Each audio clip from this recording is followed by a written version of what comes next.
estudando a antropologia. O que é antropologia? É o estudo do homem. Falamos sobre a divindade nos seus detalhes, nem tanto, mas falamos sobre a divindade do Pai, na pessoa do Pai, na pessoa do Filho, na pessoa do Espírito. Compreendemos, não de forma rasa, mas também não de forma muito profunda, as pessoas da nossa divindade, para que depois consigamos compreender o homem naquilo que ele é. Então, estudamos um pouco sobre a alma, sobre o espírito, sobre o corpo, as diferenças, as limitações de cada um, onde começa um, onde começa o outro. Falamos sobre os tipos do homem: o homem natural, o homem espiritual, o homem carnal. Para podermos chegar agora e eu poder falar sobre os dons do Espírito. Então, vocês estão conseguindo compreender? Eu não posso falar dos dons do Espírito se você não sabe o que é o homem espiritual.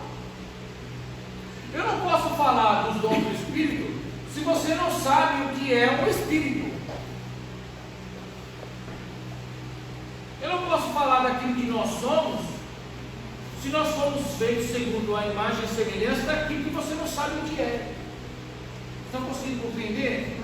Que é uma coisa que está conectada na outra. E que não pode simplesmente, numa pregação de 45 minutos, você ter isso tudo de forma profunda dentro de você. É por isso que é preciso sentar, estudar ponto a ponto, porque cada um tem um ritmo diferente, um tem uma capacidade didática mais rápida, o outro é mais lento, um já conhece um pouco mais de vida, o outro já conhece menos. Vocês estão conseguindo compreender onde eu quero chegar? Então agora vamos começar a falar sobre os dons do Espírito. E, não sei se vocês perceberam, que desde que começamos a falar sobre antropologia, nós estamos na primeira epístola de Paulo aos Coríntios.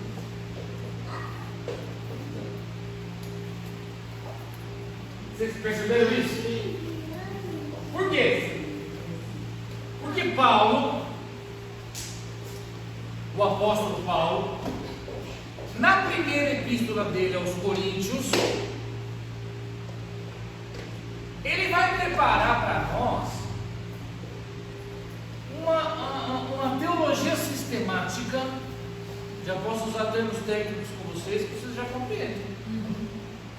Então é uma teologia sistemática acerca da nossa fé. Então Paulo ele vai sistematizando isso. Quando você lê a primeira epístola dele aos Coríntios, e ele vai fundamentando a nossa doutrina capítulo por capítulo, assunto por assunto. E qual que é o grande papel da teologia sistemática? Anote isso aí: teologia sistemática. Qual que é o grande papel disso? Vocês precisam entender certos termos práticos que nós vamos começar a utilizar. Para quem prega, eu estava conversando com o Rubem, para quem às vezes prega, quem traz uma mensagem, quem quer fazer uma oração, é importante conhecer isso, porque vai facilitar para você. Então, qual que é o papel da teologia sistemática? É justamente o que a gente está tentando fazer aqui. Como assim? Foi o que eu acabei de explicar aqui. O que nós fizemos aqui? Nós sistematizamos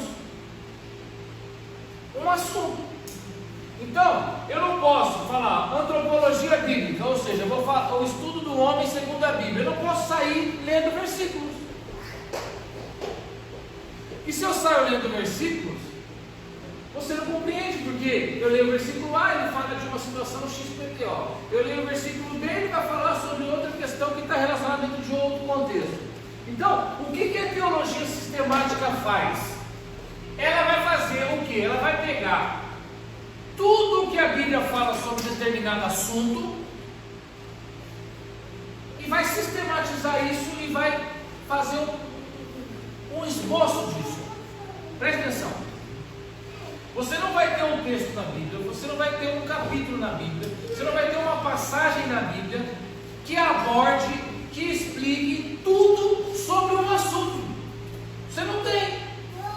Porque a Bíblia ela foi escrita para determinados momentos, para determinadas circunstâncias, num determinado tempo da história, por vários homens diferentes.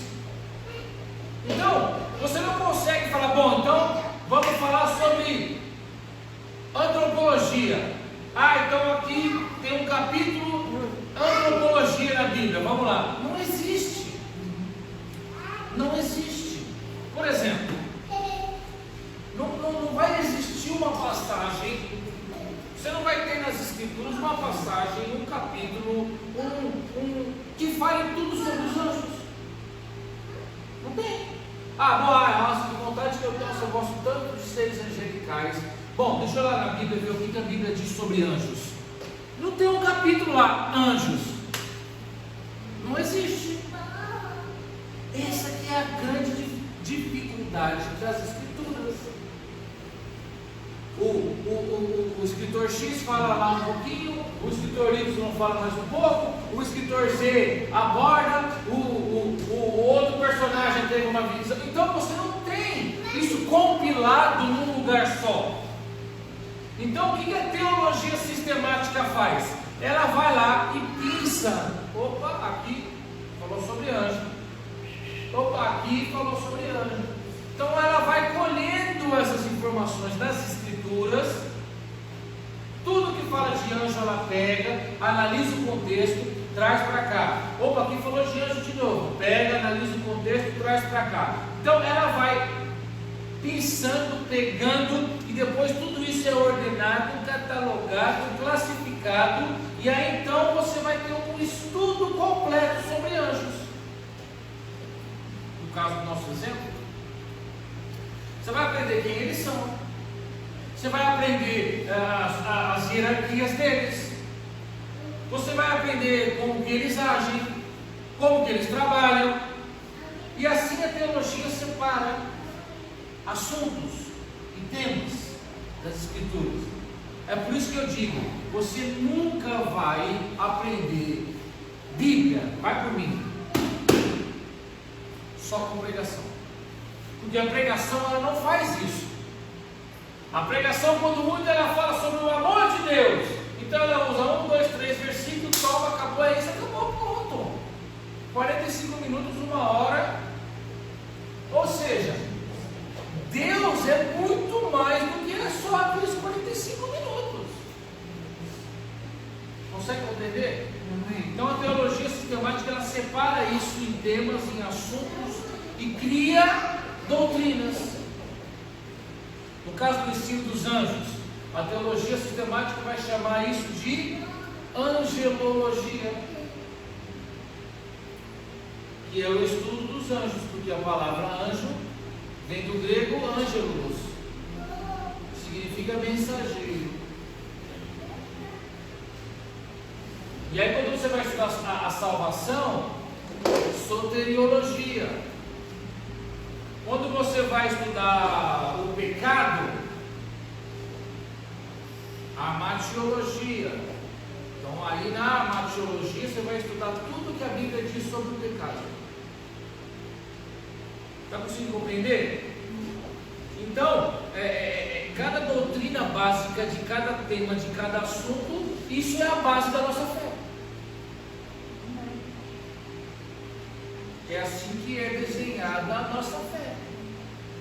Pessoas que decidiram parar e fazer isso nas Escrituras, porque você sozinho não consegue. Talvez você até consiga, mas imagina quanto tempo não vai demorar. Primeiro, você pode estudar a Bíblia sozinho? Pode. Mas primeiro, você tem que ler ela pelo menos 5 vezes inteira. 5. Eu li isso e não vou falar que sei tudo. Então, você tem que ler ela muitas vezes. inteira. Você tem que depois catalogar ela por temas. O livro X fala do quê? O livro X fala de A, B, C, D. Dentro do A, o que eu encontro aqui? Pecado, anjos, blá, blá, blá, blá. Dentro do B, mas imagina, o trabalho não vai dar para você fazer sozinho. Consegue compreender? Então, já fizeram isso. Isso ainda é feito. Isso ainda é feito. Eu comentei com vocês aqui com um amigo, muito amigo meu, ele vem para cá, inclusive em novembro. Penso que vai ficar aqui em casa alguns dias. O pastor Emerson Oliveira, ele estudou junto comigo, nós temos o mesmo mestre em comum. E ele é um pregador itinerante no Brasil, enfim, vive disso, viaja no Brasil todo e vai vir para cá, para a Europa. E em novembro vai estar aqui em Portugal. E ele, tenho muito prazer em ser amigo dele, ele criou uma fórmula de estudo bíblico para estudar as Escrituras, para buscar encontrar novos fundamentos, novas bases, novas doutrinas, não, que a doutrina já foi toda exposta, mas novas maneiras de enxergar as Escrituras de uma outra forma, a revelação de Deus, porque eu já falei sobre isso. Deus, Ele não entregou toda a revelação dele de uma vez. Você não acha que tudo que Deus tinha para dizer para a humanidade está ali? A revelação dele. Por que você lê a passagem dos discípulos lá? Jesus encontrou os discípulos e mandou jogar do lado direito. Por que você lê ela hoje e recebe uma revelação de Deus? E amanhã você lê ela de novo, você recebe outra revelação. E se você passar a eternidade toda lendo a mesma passagem, você vai receber uma revelação nova a cada dia. Porque a revelação de Deus, ela é inesgotável. Amém. Porque Ele é inesgotável. Ele deixou aqui os rudimentos básicos da nossa fé. Então tem muita coisa que ainda não foi revelada. Tem muita coisa que não vai ser revelada nesse tempo. Estão conseguindo compreender? Porque a revelação, ela é progressiva. Presta atenção. Vocês estão aprendendo coisas aqui que vocês só podem aprender o que vocês vão aprender amanhã se vocês aprenderem o que aprenderam hoje. Por exemplo, há 60 anos atrás, a humanidade, a ciência, acreditava que o átomo era a menor partícula do universo e que ela era indivisível. Por isso que ela chama átomo. Átomo significa indivisível. Se você fizesse uma prova de ciência de 60 anos atrás, escrevesse lá que o átomo é a menor partícula do universo e que ele é indivisível, você tirava 10, 20, 100, você tirava a nota máxima. Se você escrever hoje numa prova de ciência que o átomo é a menor partícula do universo e que ela é indivisível, você tira bola. Então quer dizer que aqueles homens há 60 anos atrás estavam errados? Eles foram até onde era possível. Com as Escrituras também é assim. Os homens do passado, os grandes homens de Deus, eles foram até onde lhes coube ir. Porque Deus falou, vocês só vão até aqui. Por quê? Porque eu não posso dar toda a revelação para uma pessoa só. E eu não sei tudo. Deus não me deu toda a revelação. Se um dia você encontrar alguém que queira pensar, sonhar em transparecer para você que ele sabe tudo que Deus, foge dele. Se vocês encontrarem um homem que tenta transparecer que sabe tudo sobre Deus, foge dele, porque o teu Deus, o meu Deus não cabe dentro da cabeça de um homem. Amém. É por isso que a revelação dele é progressiva. Ele entrega porções para gerações.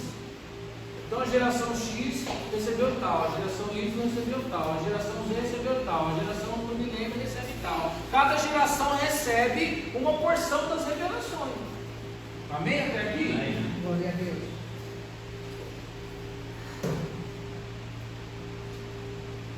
Então, nas epístolas de Paulo aos Coríntios, ele vai fazendo isso para nós. Ele faz esse catado. Então ele pega os assuntos mais importantes. De onde?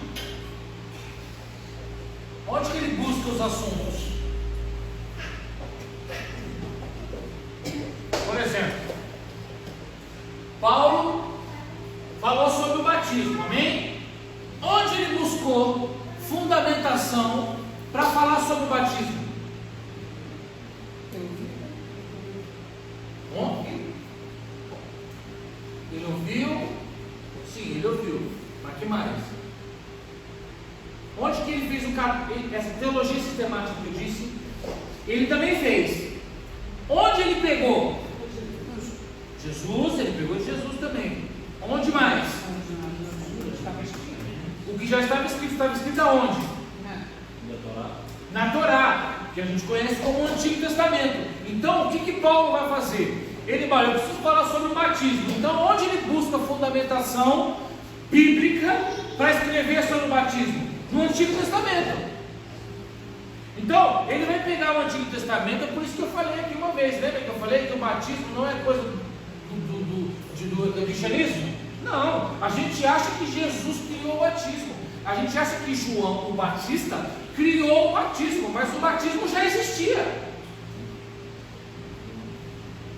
Ele já existia. Porque quando você vai ler lá o livro de João, no Novo Testamento, no primeiro capítulo ele já fala que João já batizava. Ou seja, ele nem falou nada sobre Jesus ainda, e João já batizava. Paulo era bebê, Paulo era do tamanho do Benjamim, e João já batizava. Ou seja, de onde que ele batizava? De onde ele tirou essa ideia de fazer o batismo? De algo que já existia. Então a gente acha que o pessoal fala, vocês crentes batizam. Nós crentes não. Já existia batismo lá no judaísmo. O batismo não é criação cristã. Assim como a ceia não é uma criação cristã. Vocês não vão falar sobre isso hoje. A gente acha que a ceia é coisa que começou de Jesus para cá, lá naquele dia que ele partiu o pão. A gente acha que foi ali que começou, mas não. Olha aqui para mim. Jesus não criou doutrina nenhuma. Jesus não criou religião nenhuma. Jesus, ele só viveu aquilo que ele escreveu. Ele só viveu e só cumpriu aquilo que já existia. Ele não criou nada. Ele só nos deu um óculos, uma cosmovisão daquilo que já existia. Os judeus viam as escrituras de uma maneira. É como se Jesus pegasse um óculos e falasse, não, enxerga ela, é disso que eu estava falando. E aí você coloca esse óculos e agora você enxerga tudo. Está conseguindo compreender? Estou sendo claro?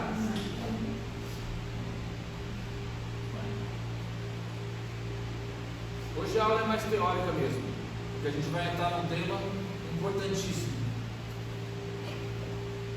E que, olha, quando fala dons, quando a gente fala em dons, o pessoal, os crentes, desvia por causa desse tipo de conversa. Brigam com o outro.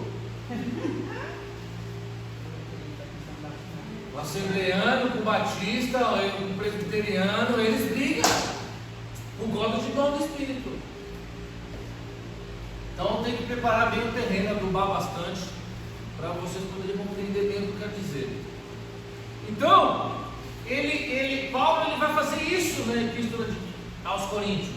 Ele vai preparar, claro, nós estamos falando de textos que foram escritos há quase 2000 anos. Então, nós falando de algo, eu não vou dizer arcaico, porque arcaico dá a entender que ele não é tão bom, mas algo que foi o começo. Então ele escreveu ali nos primórdios, ele escreveu as doutrinas ali nos primórdios. Então lembra que eu falei que a revelação é enviada progressivamente? Então, Paulo recebeu uma revelação de Jesus, interpretou aquilo e nos deu a base. Agora, com essa base, as gerações foram tendo novas revelações e compreendendo aquilo que foi escrito. É como lentes que você vai colocando que vão aumentando a maneira como você enxerga. Também não é nova doutrina. Não é nova doutrina. A doutrina ela é essa, só que você enxerga ela mais profundamente. Alguma dúvida aqui? Então, essas são as premissas da nossa fé. 1 Coríntios. Ele vai desenhar a nossa fé ali em cada detalhe. Preste atenção, os 4 evangelhos: Mateus, Marcos, Lucas e João foram escritos depois das cartas de Paulo. Na tua Bíblia, quando você abre o Novo Testamento, está lá Mateus, Marcos, Lucas, João, Atos dos Apóstolos. Amém? Mas não foi nessa ordem que eles foram escritos. As epístolas de Paulo foram escritas primeiro, foram escritas antes dos 4 evangelhos, por exemplo. Por que parece assim? Oi? Por que parece assim? Porque quando a Igreja Católica foi dividir o cânon bíblico, ela dividiu ele por temas e assuntos e tentou colocar dentro de uma cronologia. Por isso que, por exemplo, o livro de Atos dos Apóstolos, ele é uma continuação do livro de Lucas. Porque foi Lucas que escreveu o livro de Lucas e foi Lucas que escreveu o livro de Atos. O livro de Atos, na verdade, ele é uma continuação do livro de Lucas. Quer ver? Abre aí. Atos dos Apóstolos.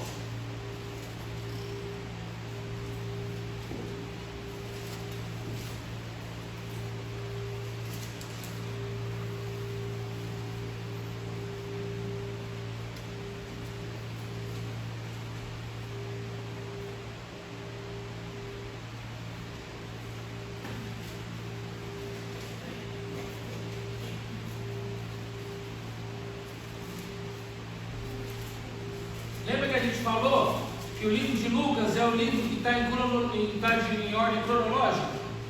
Lucas, quando escreveu, eu gosto muito do livro de Lucas. Dos 4 evangelhos, para mim é o meu favorito. Eu gosto muito do livro de Lucas. Então, ele escreve ele de maneira cronológica. Lucas não conviveu com Jesus. Nem todo mundo, você sabia disso, né?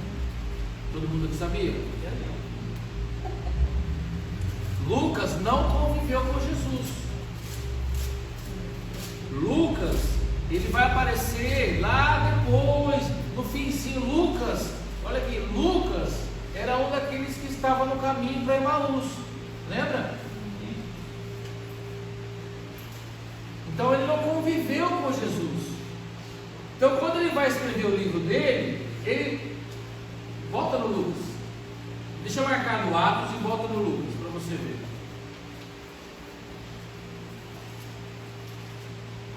E Lucas, você sabe, ele era médico. Hoje os médicos já são pessoas que nós admiramos, não são? Imagina naquela época.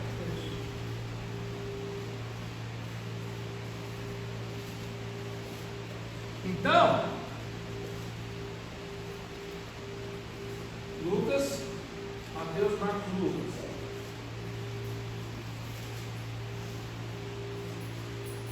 Dos 4 evangelhos, o que eu mais gosto é Lucas, depois João depois Mateus e por último Marcos.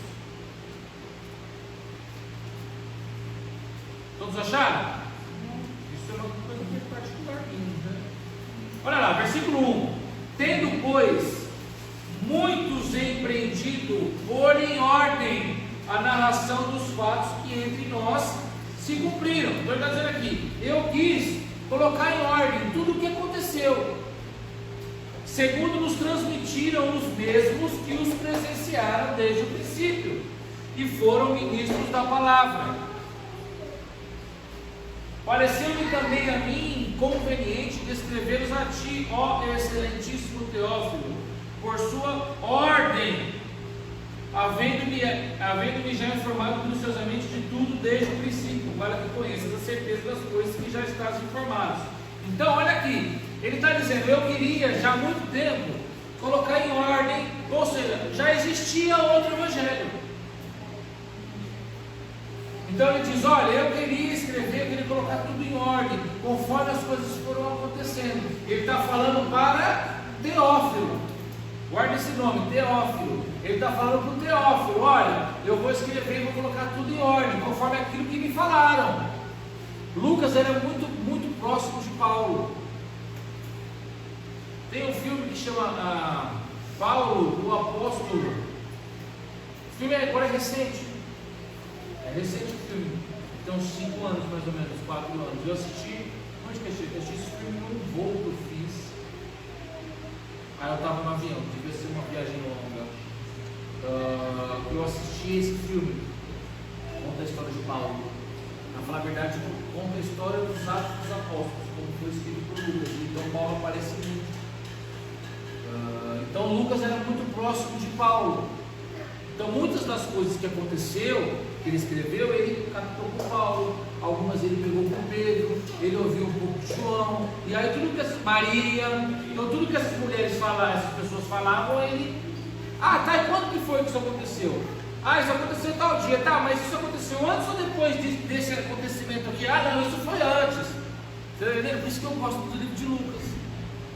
Porque você consegue entender quando que as coisas aconteceram. E como no livro de Lucas todas as parábolas de Jesus estão em Lucas. O único livro dos 4 evangelhos que tem todas as parábolas de Jesus é Lucas. Então você consegue entender como que foi. Olha, leia o livro de Lucas com calma. Pega uma versãozinha daquelas bem ruim, tipo Nova Tradução da Linguagem de Hoje, essas bem facinhas, que são as piores. Mas enfim, só para não para você ler biblicamente, não, só para você entender como que foi as coisas aconteceram. É muito bom para esse sentido. Então você pega uma dessas versões ruins, NTLH, Nova Tradução da Linguagem de Hoje, péssima. Eu tenho uma dessa, só que é péssima. Agora você vai ler tipo Números, você vai ler Levítico, ela já ajuda, né? Você vai ler Crônicas, já ajuda. E quando você quer ler, eu quero ler aqui o livro de Lucas como se fosse uma história. Ele é boa, porque aí o texto flui mais. Amém? Leia o livro de Lucas. Viu o que eu estava dizendo? Lucas e Atos, né? Então, volta lá no Atos agora para você ver. Você já está aprendendo aqui alguma coisa.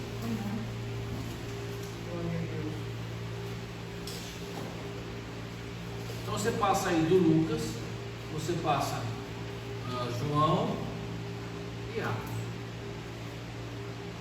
Olha o que ele vai dizer agora. Versículo 1. Fiz o primeiro tratado, olha o que ele está falando. Ó Teófilo, acerca de tudo que Jesus começou, não só a fazer, mas isso é algo que ele está dizendo. Ele está continuando.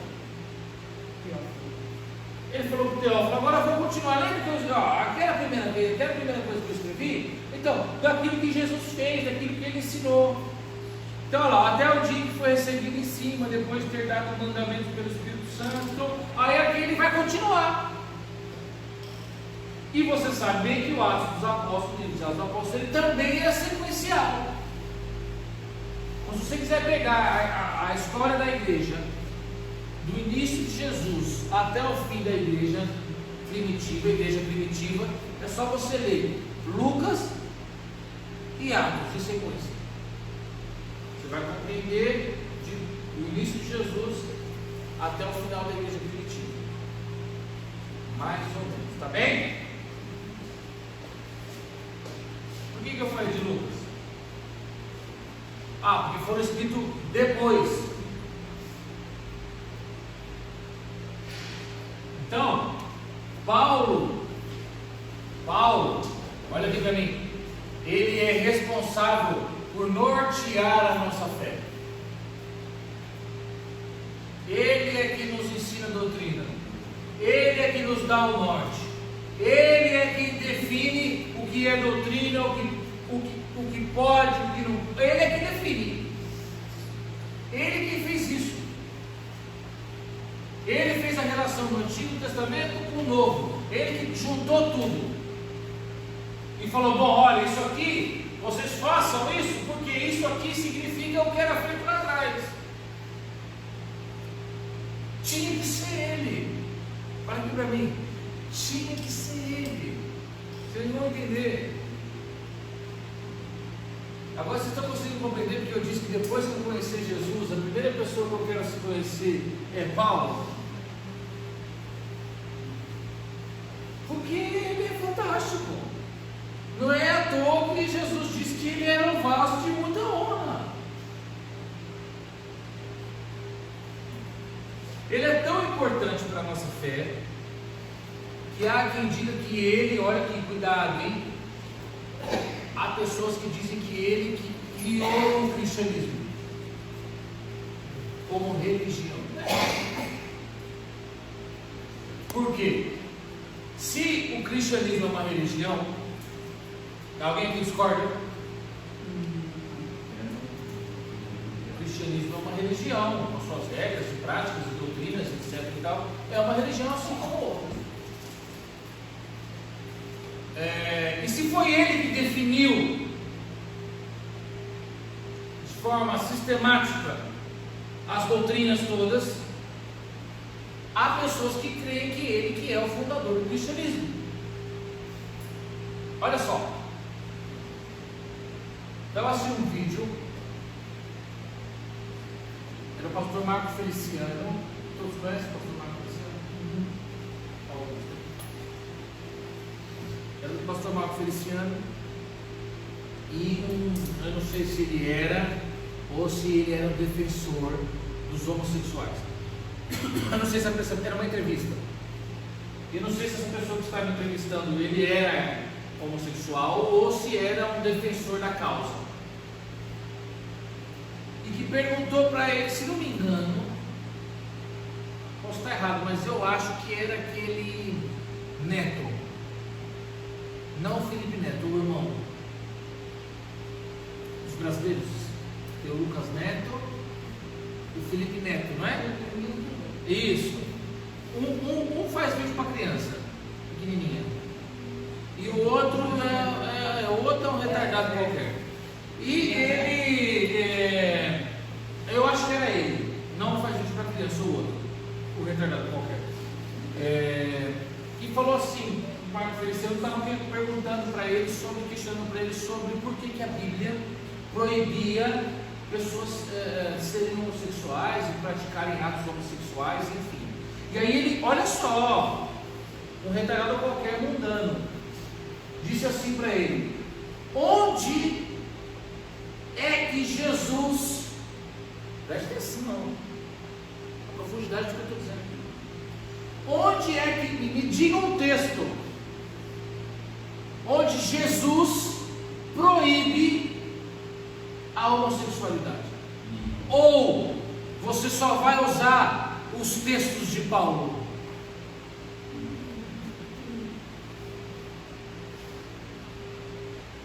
Porque a ideia do contexto era, ele não queria questionar ninguém em sã consciência questiona Cristo como homem, como ensinador, como defensor do amor, etc e tal. Ninguém em sã consciência, acho que nem Satanás, questionam a postura de Jesus como homem, como pessoa que amava, a pessoa que Não, é impossível. Você pode discordar se ele é Deus ou não, mas você não pode discordar que ele mudou o mundo e que ele mudou a maneira de se enxergar o mundo. Pode. Então, como ele não quis questionar a postura ilibada de Jesus como homem, o que ele fez? Então eu vou questionar o cristianismo criado por Paulo. Porque o que Jesus deixou é o que eles dizem lá fora. Porque o que Jesus ensina é amor ao próximo. Jesus e é fato. Não há um texto sequer que Jesus proíba ou condene a homossexualidade. Isso é fato. Só que a teologia sistemática vai além. Mas também não defende. Não condena. Mas também não defende.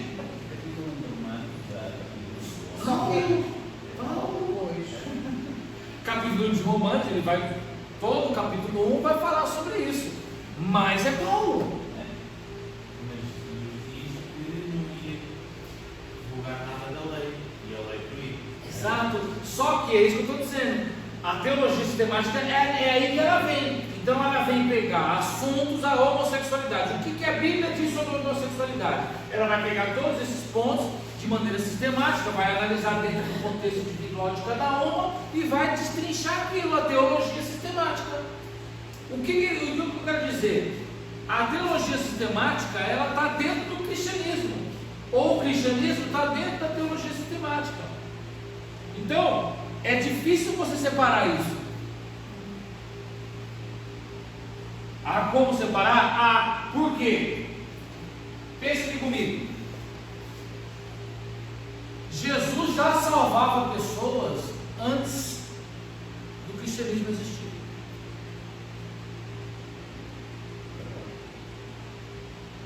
Jesus já salvava as pessoas antes de Paulo, antes de Lucas, antes de quando os apóstolos eram só homens pecadores.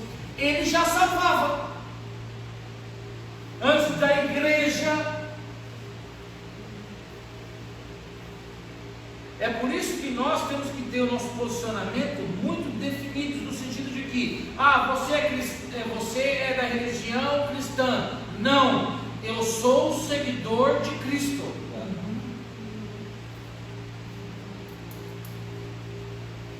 Porque senão você cai nessa armadilhazinha.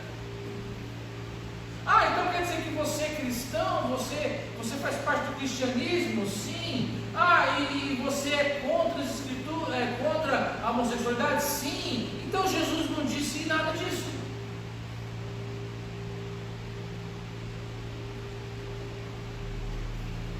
Jesus disse que a gente tem que amar o próximo. Estão conseguindo compreender? Sim. Porque Jesus, olha aqui para mim, porque Jesus ele salva independente da religião. Ele já salvava quando nem religião cristã existia. Antes de existir igreja, ele já salvava. Para conseguir compreender? Amém. Só que tem uma questãozinha aqui muito importante. Jesus ele salva independente da religião. Jesus ele salva quando não existe igreja. Jesus ele salva independente de igreja. Olha aqui, Jesus salva independentemente de igreja. Só que há um porém. Depois que ele salva, automaticamente você é introduzido no corpo. Você conseguiu compreender? Você não precisa ser de igreja nenhuma para Jesus te salvar. Você não precisa ser de religião nenhuma para Jesus te salvar. Só que depois que ele te salva, automaticamente você faz parte da igreja. Porque a igreja é o corpo de Cristo. E ou você está nele, ou não está nele. O que ele diz? Todo aquele que está está em mim, o meu Pai poda, cuida e guarda. Aquele que não está em mim, ele corta e lança Fora. no fogo. Então, você pode, eu era da macumba, Jesus me salvou. A gente vê aí, eu era da bruxaria, Jesus me salvou. Eu era do Jeová, Jesus me salvou. Eu era do adventista, Jesus me salvou. Eu era de qualquer coisa, Jesus me salvou. Jesus me salvou. Amém. Só que depois que ele te salva, você é introduzido no corpo. E só permanece se estiver ligado no corpo. Senão o Pai corta, lança no fogo. Se você realmente recebeu Cristo, realmente, verdadeiramente, ele lança no fogo que forja. Se você não recebeu a Cristo, ele vai te lançar no fogo que condena. Porque a gente lê essa palavra fogo, a gente já acha que é o fogo do inferno, sabe? Que Deus me livra. Não, o fogo também forja. O fogo também prova. O fogo também purifica. Amém? Está conseguindo compreender? Amém. E como que nós somos introduzidos? Quem sabe?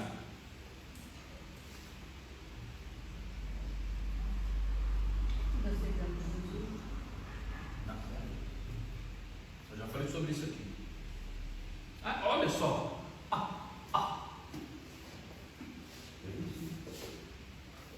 O vento bateu e deixou na paz. Deixa eu deixar.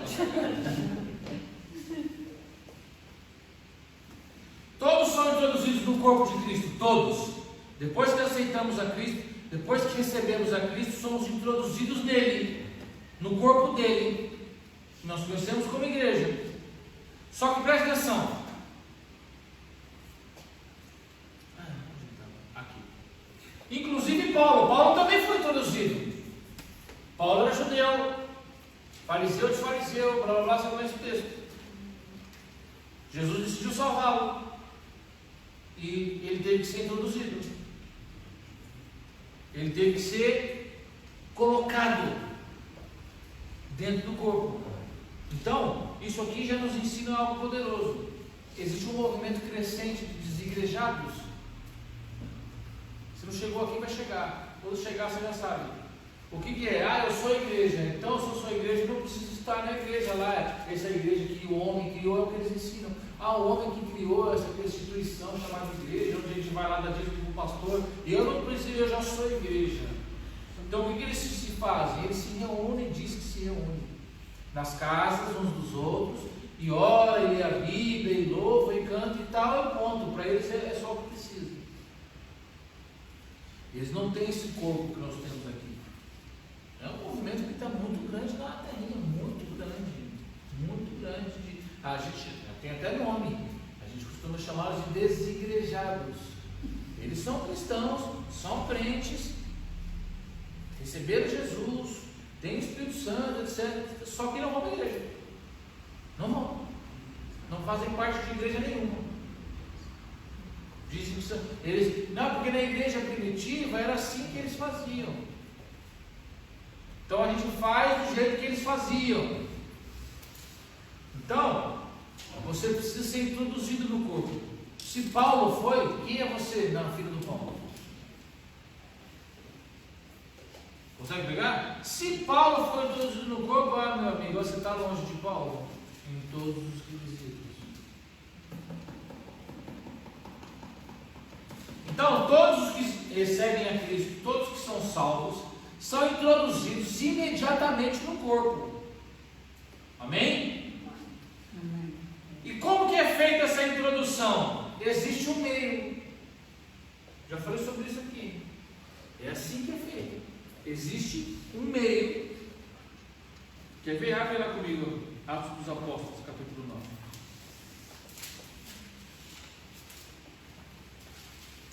Já vamos chegar lá. Se eu já ia chegar aqui, ia sair falando dos dons, como que era cada um, para quem que serve, qual que é o teu, já ia ter uma revelação, que o seu é tal, agora manifesta igual Jesus, achou que ia ser assim, não, nada disso, nada disso.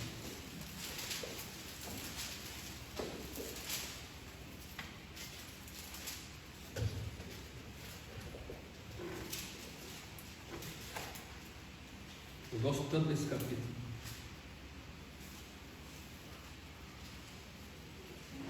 Todos acharam Atos dos Apóstolos, capítulo 9?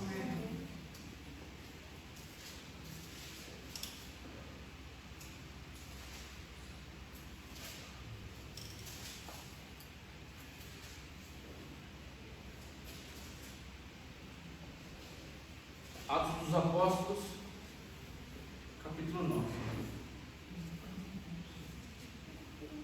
Vamos ler a partir do. Vamos ler o versículo. E Saulo, respirando ainda ameaças e mortes contra os discípulos do Senhor, dirigiu-se ao sumo sacerdote e pediu-lhe cartas para Damasco, para as sinagogas, a fim de que, se encontrasse alguns deste caminho, este caminho era o nome que eles davam para a igreja primitiva.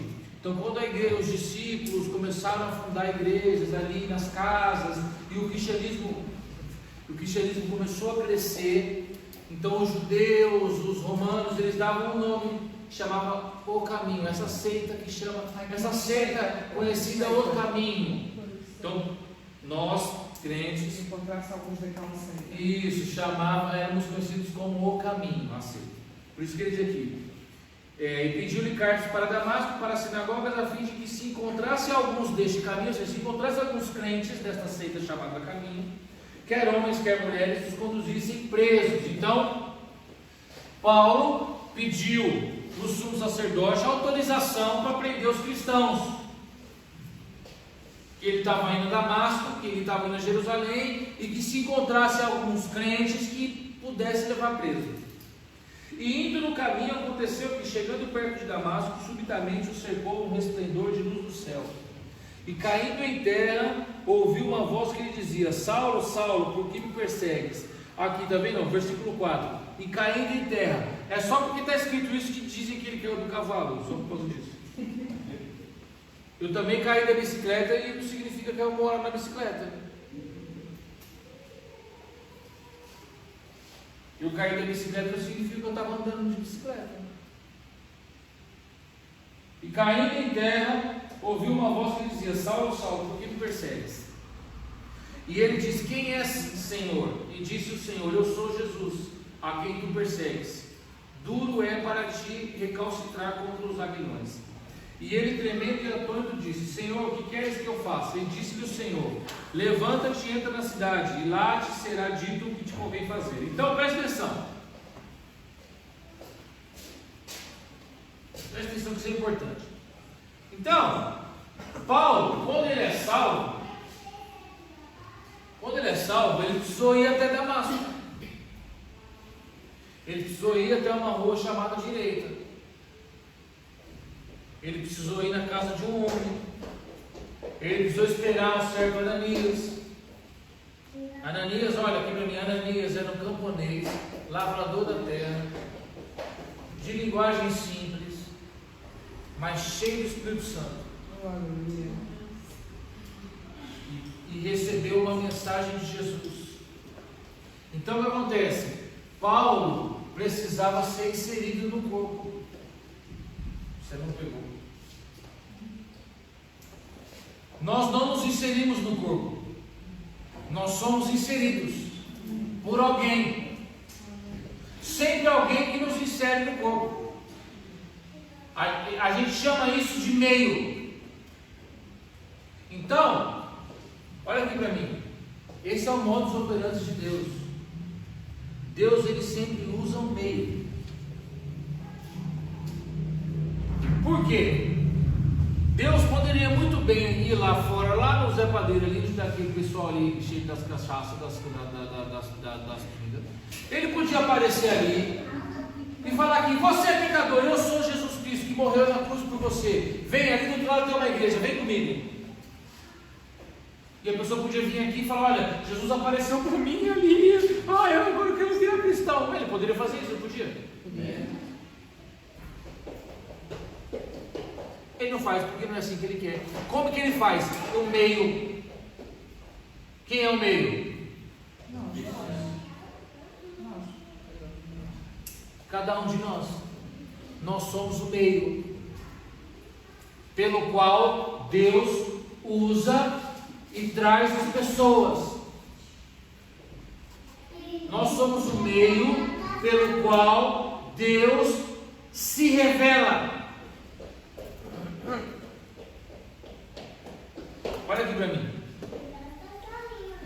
Deus se revela para as pessoas através do meio.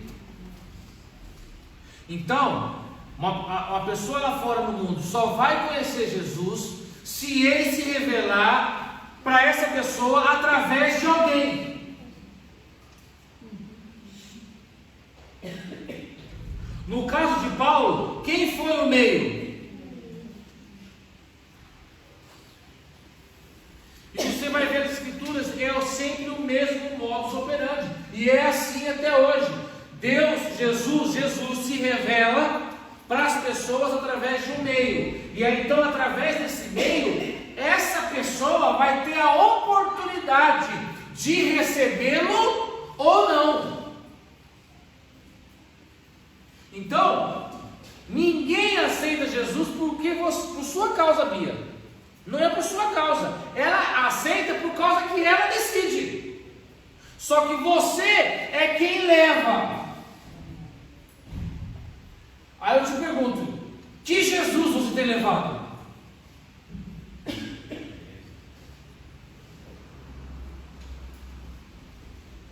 Agora está começando a entrar no dom. Agora estou começando a entender por que é dom. Porque eu estou dando essa volta toda.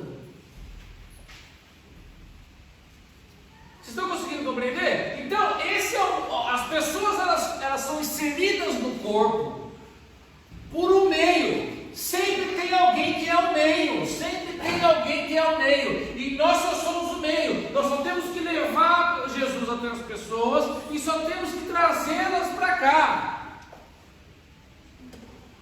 O resto já não é mais conosco. Aí é Espírito Santo e ela. Foi assim com você. Foi assim comigo. Alguém foi o meio e eu fui lá e decidi. Foi assim com você também. E é assim com todos. Porque é assim que ele age. Só que se você é o meio, meia boca, chechelento, é por isso que as pessoas não vêm. Só que elas virão. Não por você. Você perdeu esse galardão, porque Deus vai falar: isso, esse aqui é muito chechelento, deixa eu arrumar uma melhorzinho aqui, deixa eu ver o que tem aqui. Vai você, filho, vai lá. Vai você de meio agora. Eu já tenho que mais, tá? Desculpa. Vai lá você, vai lá. Mas ele vai chegar.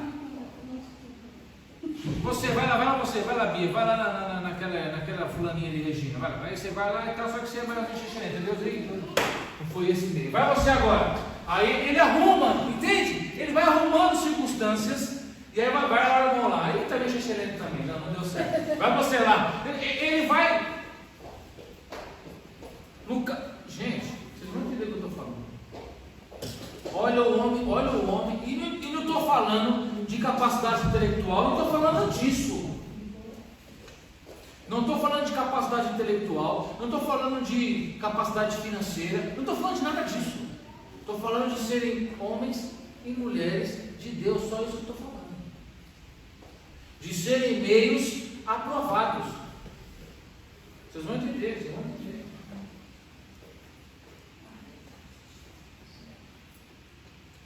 Presta atenção.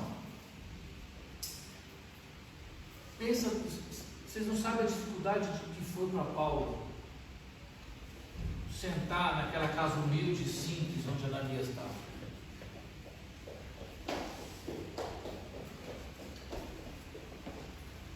Como assim?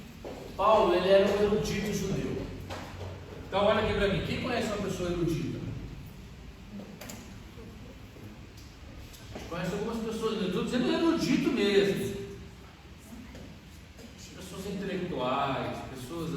sabe? Eruditos, eu conheço. Meu chefe, aquele lá, o macumbeiro, lembra que eu falei de vocês, lembra? Sim. Não tem problema de falar também que eu sei que ele não nasceu. Se ele tivesse sido amigo de Deus, Jesus vai Amém. Glória a converter. Deus. Aleluia. Erudito, inteligentíssimo. Ele era piloto de avião. Ele pilotava avião no fim de semana. Requisitadíssimo. Nós trabalhávamos no hotel e cada vez que abria um hotel no mundo, ele era o diretor de engenharia. Então as pessoas diziam: não, eu quero o Carlos Bassi aqui para abrir o meu hotel. Ele que vai verificar se os pilares, se está tudo certo, se tudo faz parte conforme os padrões da arte. Não, eu quero o Carlos Bassi. Ficou 40 dias no Japão, abriu 6 hotéis. Um homem, olha, fino, erudito. Teve uma vez lá que tinha um filho de uma outra diretora que trabalhava conosco, que o rapaz também era inteligentíssimo, estava entrando na FAB. Na FAB é a Força Aérea Brasileira. Eu não sei se aqui em Portugal, assim, lá no Brasil, os melhores, os homens e mulheres mais inteligentes do Brasil estão nas Forças Armadas. Então, se você fala que eu sou engenheiro da Força Aérea, você é o cara. E sentou lá um rapaz, um menino, filho da diretora, que era engenheiro estava entrando para as Forças Armadas, para a Força Aérea, e estava fazendo vestibular, prova para entrar nas Forças Aéreas, para poder fazer a faculdade lá, e o meu chefe já tinha estudado lá. E os dois conversando, gente, para. Olha, eu não sou uma pessoa qualquer, eu sou uma pessoa que tem, se modéstia à parte, um certo nível intelectual. Não entendi nada do que eles falam. Erudito, Paulo era um desses homens. Erudito, cara inteligente, sentou no pé de Ananias, cheirando a ovelha.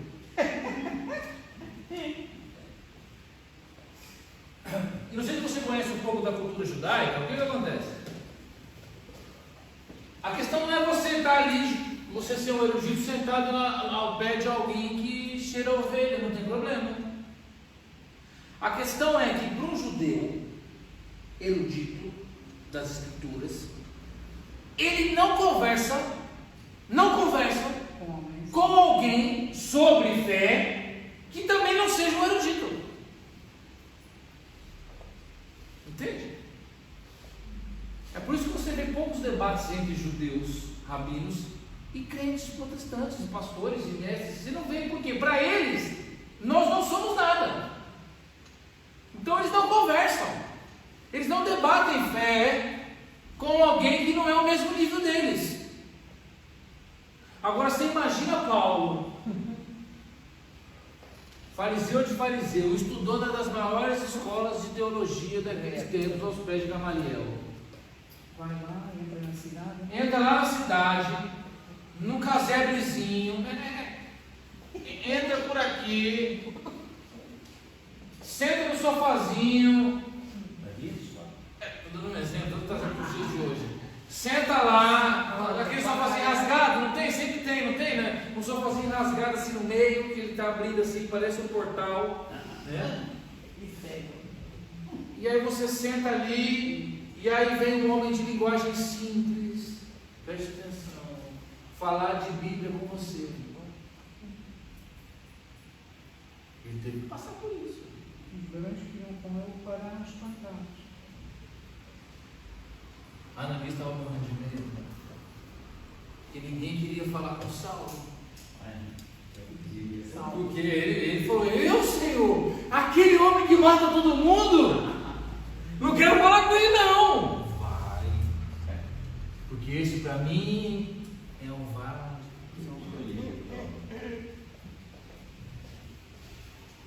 Olha o meio, olha o meio. Olha o meio. Para Paulo, aqueles que não foram separados para estudar as Escrituras, o que eles falam em relação à fé, entra por aqui, sai por aqui. Então ele está ali numa situação incomum para ele. Ele nunca que ele pararia para ouvir Ananias, nunca. Jamais. Mas Deus, de uma maneira tão poderosa, preparou um caminho para Paulo. E nesse caminho, Jesus teve que aparecer para ele, porque senão ele não iria. Você está conseguindo entender por que Jesus teve que aparecer para ele? Se Jesus não aparece para ele, ele não cai no cavalo que não existia, ele não ia, nunca que ele ia. Se ele não fosse, olha aqui para mim, quem seria o meio? Olha aqui, na visão de Paulo, para Paulo, no conceito dele, desse conceito judeu que eu disse, no conceito dele, quem seria o meio à altura desse homem?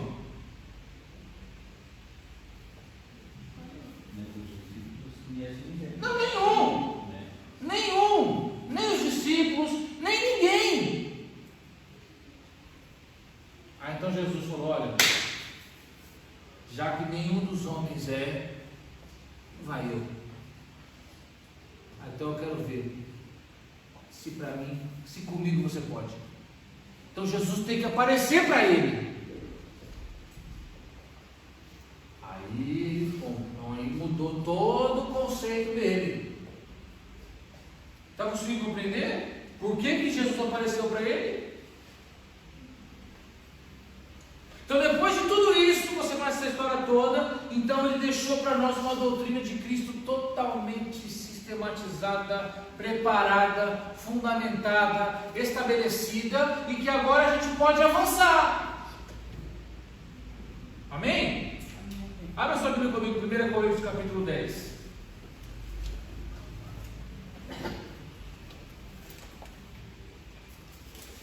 Essa aula teórica é assim mesmo, ela é chata, mas é a que eu mais gosto. Para ver se escrevi nada na lousa, hein, querido? 1 Coríntios capítulo 10. Eu queria chegar aqui, mas não sei se eu vou conseguir chegar. Vou sim.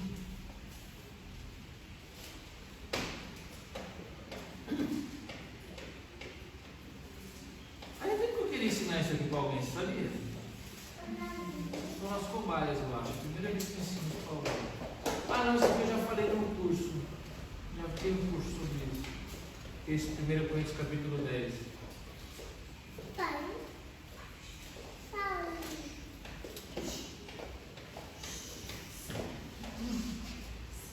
Todos acharam 1 Coríntios capítulo 10? Então Paulo vai falar sobre o batismo. Então, falamos na primeira epístola que ele, na epístola de Coríntios, ele vai pegar todos os assuntos, vai destrinchar eles todos e vai criar as doutrinas. Então aqui no capítulo 10 ele vai falar sobre o batismo. Então você quer aprender sobre o batismo? 1 Coríntios capítulo 10. Ora, irmãos, não quero que ignoreis que nossos pais estiveram todos debaixo da nuvem, e todos passaram pelo mar, e todos foram batizados em Moisés, na nuvem e no mar. Olha aqui, todos foram batizados em Moisés, na nuvem e no mar. E você está preocupado em saber se o ladrão da cruz foi batizado ou não. Olha o que ele está dizendo aqui. Todos foram batizados em Moisés, na nuvem e no mar. Eu não queria entrar nisso aqui agora. Posso falar? Claro. Olha lá. E todos comeram de uma mesma comida espiritual. E beberam todos de uma mesma bebida espiritual. Por quê? Porque bebiam da pedra espiritual que os seguia. E quem era a pedra?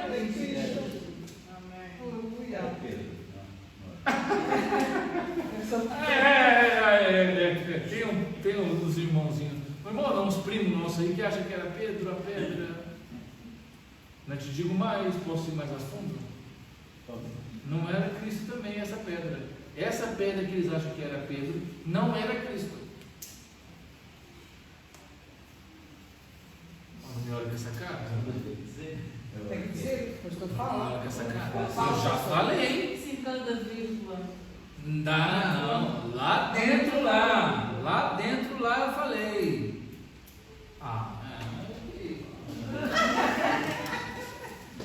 Falta 10 minutos. Anota aí que eu falo na semana que vem. Não. Fala já.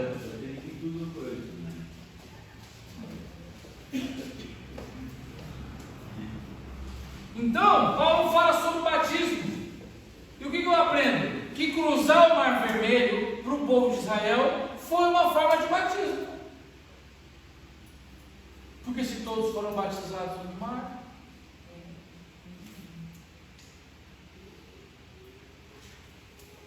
é uma forma arcaica de cruzar as águas, igual você cruza. Você também cruzou as águas. Eles cruzaram as águas. Ou seja, olha aqui para mim. Sair do Egito, cruzar o mar. Sair da velha vida. Você não está pegando? Sair do Egito, cruzar o mar. Olha aqui para mim. E ser coberto pela nuvem. Jesus não criou nada. Ele só explicou aquilo que já existia. Paulo, aí teve que pegar um Paulo, porque o Pedro entra em parafuso. Ele não ia entender isso aqui. Pedro entrou em parafuso, ele não ia ter essa bagagem que só Paulo tinha.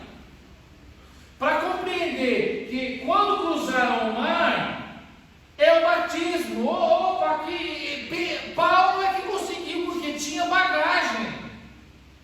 Era estudado, era erudito, mas tinha um probleminha. Ainda não tinha recebido Jesus. Então Jesus falou, vamos resolver esse problema agora. Porque eu preciso desse homem aí. Por quê? O Pedrão é gente boa, eu gosto muito do Pedro, mas ele não vai conseguir compreender essas coisas aqui. João, eu adoro João, amo, mas o João não vai conseguir destrinchar essas coisas aqui pra gente. E eu preciso de um povo lá na frente que precisa disso aqui. Está conseguindo dizer? Olha o plano da salvação. É tudo preparado. No deserto, eles comeram da comida espiritual, da bebida espiritual, ou seja, é a ceia que você come da comida espiritual todo mês. Você bebe da bebida espiritual todo mês.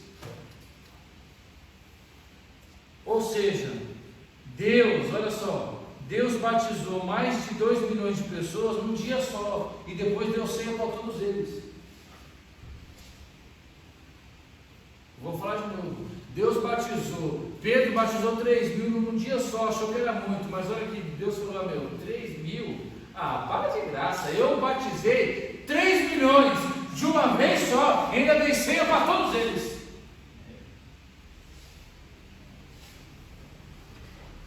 Então o que eles fizeram? Eles foram batizados no mar e depois comeram. Repete comigo, batizados no mar, depois comeram. Batizados no mar, depois comeram. Por isso que a igreja, primeiro você batiza e depois participa da ceia.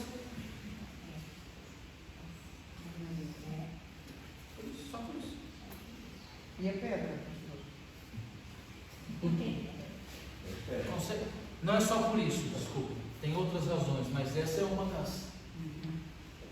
Por quê? É o que Paulo disse, que primeiro eles foram batizados no mar, depois eles comeram da bebida espiritual. Primeiro você é batizado, depois você participa da ceia. Está conseguindo compreender? Amém. Ou seja, quem não.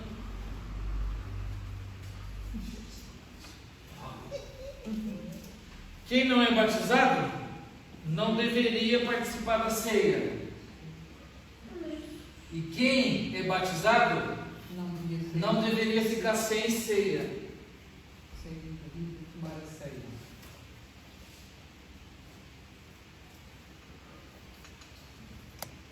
De acordo.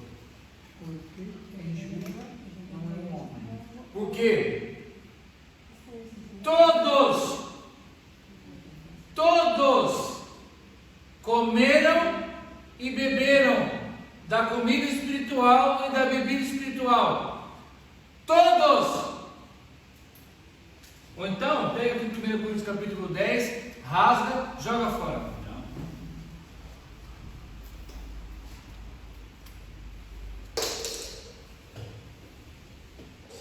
Olha só, examine-se o homem a si mesmo e depois Coma e beba. examine-se o homem. Assim mesmo. Não é o pastor examina o homem. Se você não se examinou, você é culpado da carne e do sangue.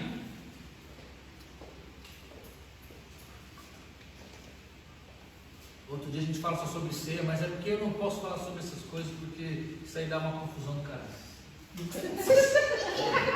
Cara, você pode falar, né? Palavrão, né? Caraças pode? Caraças.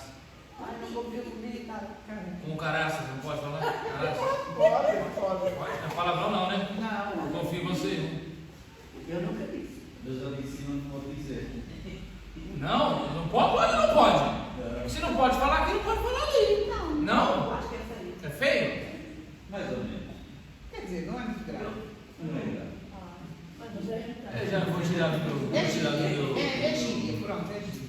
Vou tirar do meu. Do seu A vocabulário. culpa é de vocês, eu não conhecia, vocês que me ensinaram. Eu também nunca disse.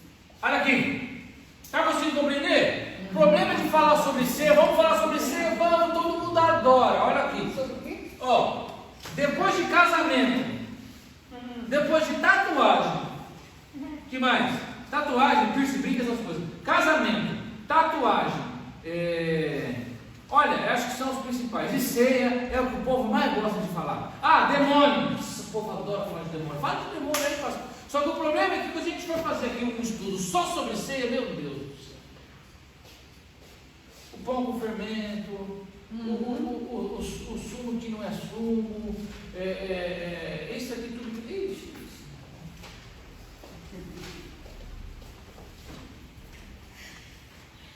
Amém? Amém. Dá uns 31, só 31. É amanhã. E a pedra? Não tem tempo, bota 3 para as 10. Não tem mais tempo para falar sobre a pedra. Vocês estão tudo com vontade de ouvir, não vou esquecer. Semana que vem, me cobra aí. Tá bem. Combinado. Eu já falei sobre isso, eu não gosto de ficar falando a mesma coisa toda vez.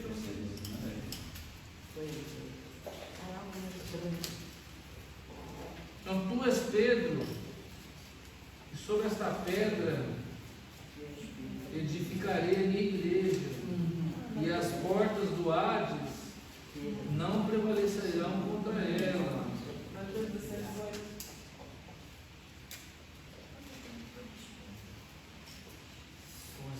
Eu sempre cedo, viu?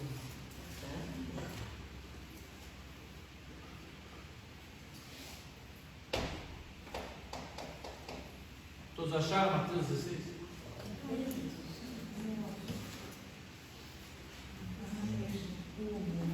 O este.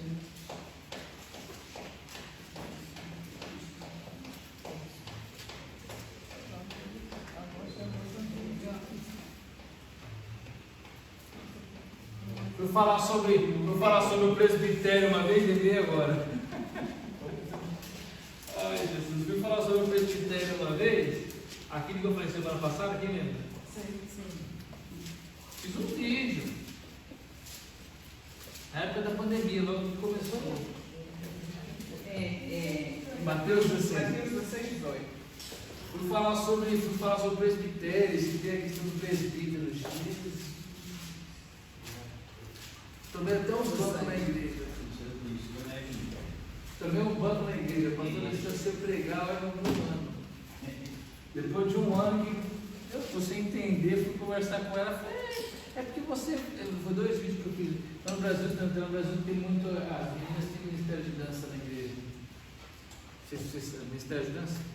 No Brasil é muito comum. Então tem umas meninas que colocam umas roupas e quando o louvor está tocando, elas ficam dançando e tal, giram os negócios, lá. Enfim, e eu fui fazer um vídeo sobre isso. Ah, pode o ministério de dança? É bíblico, não é? Ah, porque Miriam dançou, Miriam não sei o quê.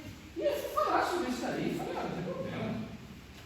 Assim, o problema é que na nossa cultura latino-americana, a questão da dança sempre leva para o lado mais sensual, samba, essas coisas e tal, enfim. Então tem que tomar cuidado, né? Porque você está na igreja, então para não levar para movimentos muito sensuais e tal. Tem que tomar cuidado, mas é tudo bem, amém, glória a Deus. Putz, você nem sabia, a filha da pastora foi do Ministério da Dança. Aí eu fiquei um ano sem pregar e não sabia de nada, né? Não sabia de nada. E aí, falei do presbítero. Aí passou um ano e tal, o gabinete da pastora, né? Eu disse, gabinete de rotina. No Brasil a gente tem muito disso. Então, o pastor sempre chama os membros de tempos em tempos, o gabinete senta lá e aí há 1 hora de pancada. Aí, o gabinete com a pastora e tal, não sei o que, tal. Então, a gente começar a colocar você para pregar mais, porque as pessoas estão pedindo. Eu pregava nas igrejas todas, mesmo na minha. Pregava nas igrejas tudo com 20 agendas lotadas. Teve no mês de março lá, só no mês de março tinha 20 igrejas para pregar, 20 no mês só. Pregava nas igrejas tudo menos na minha. Aí os membros começaram a questionar, né? Por que o Eric não prega aqui? O Eric prega nas igrejas tudo menos na nossa. E aí, então vou colocar você mais para pregar, porque os membros estão perguntando e tal, não sei o que. Eu falei, também, pastor, mas eu estou aqui desde sempre estive, só não sei o que aconteceu. Não, porque você fez um vídeo uma vez sobre o ministério de dança e tal. Tá, mas eu nem fui contra, só falei que é para tomar cuidado por causa dos detalhes. Então, e teve a questão do presbítero também, e a gente tem aqui uns 2 ou 3 presbíteros na igreja, né? Eu falei, pastora, mas assim, a gente precisa concordar com o que eu penso, 1 ano e tal de banco, sem pregar por causa disso. Eu nem sabia, fiquei sabendo depois, a conta só veio depois, a fatura. Tá, paguei a conta, foi por causa disso, tá bem.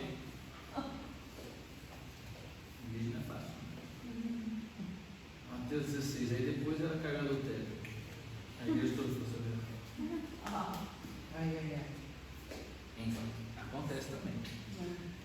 É mais comum que você imagina. É mais comum acontecer, não é comum saberem. Enfim. Vamos lá, Deus abençoe. E também, versículo 18. Vamos antes, o importante é o texto antes. Para falar a verdade, o importante é o texto antes. Versículo 14. E eles disseram, melhor ainda, 13. E chegando Jesus às partes de Cesareia de Filipe, interrogou seus discípulos e disse: quem dizem os homens ser o filho do homem? E eles disseram, uns João Batista, outros Elias e outros Jeremias, ou um dos profetas. E disse-lhes ele: e vós, quem eu sou? Presta atenção. Então Jesus perguntou para os discípulos o seguinte: o que eles lá, os homens, as pessoas do mundo, dizem sobre mim? Quem eles dizem que eu sou? Aí eles disseram, alguns dizem que o Senhor é João Batista, João tinha morrido. Então alguns achavam que Jesus era a reencarnação de João Batista. Alguns outros achavam que ele era a reencarnação de Elias, Jesus. E alguns achavam que ele era Jeremias e outros achavam que ele era um dos profetas qualquer aí, Ageu, Zacarias, enfim, qualquer um desses outros profetas. E aí ele disse para os discípulos: se vocês, quem vocês dizem que eu sou? Presta atenção. Aí quem que atravessou? Quem? Tinha que ser ele, claro. E Simão Pedro respondeu e disse: Tu és o Cristo, o Filho do Deus vivo. E Jesus respondeu e disse-lhe: Bem-aventurado és tu, Simão Bar-Jonas, porque não te revelou a carne nem o sangue, mas quem estás no céu, meu Pai. Preste atenção. Ele está falando do quê? Qual a coisa mais importante desse versículo? Então, uma análise simples, não é nem teologia, é português mesmo. Se você ler aqui esse versículo 17, e se eu pedir para você dizer para mim o que é que tem de mais importante nesse versículo 17, você vai falar para mim que o mais importante aqui é quem te revelou, a revelação que é o mais importante. E o versículo 18 vai falar justamente sobre isso. E também eu te digo que tu és Pedro, e sobre esta pedra, sobre a revelação, edificarei a minha igreja. Ou seja, a igreja de Cristo está edificada sobre quem? Não, sobre a revelação de quem Ele é, o Cristo, Filho do Deus vivo. Nós só estamos aqui porque recebemos a revelação de que Ele é o Cristo, Filho do Deus vivo. A igreja está alicerçada sobre esta pedra, ou seja, sobre esta revelação de que Ele é o Filho do Deus vivo. Por isso que temos que confessar. Confessamos o quê? Que Ele é pedra? Confessamos o quê? Que Ele é Deus vivo. É sobre isso que a igreja está alicerçada, sobre a revelação de que Cristo é o Filho de Deus. Não é nem tanto teologia isso aqui, isso aqui é interpretação de Deus.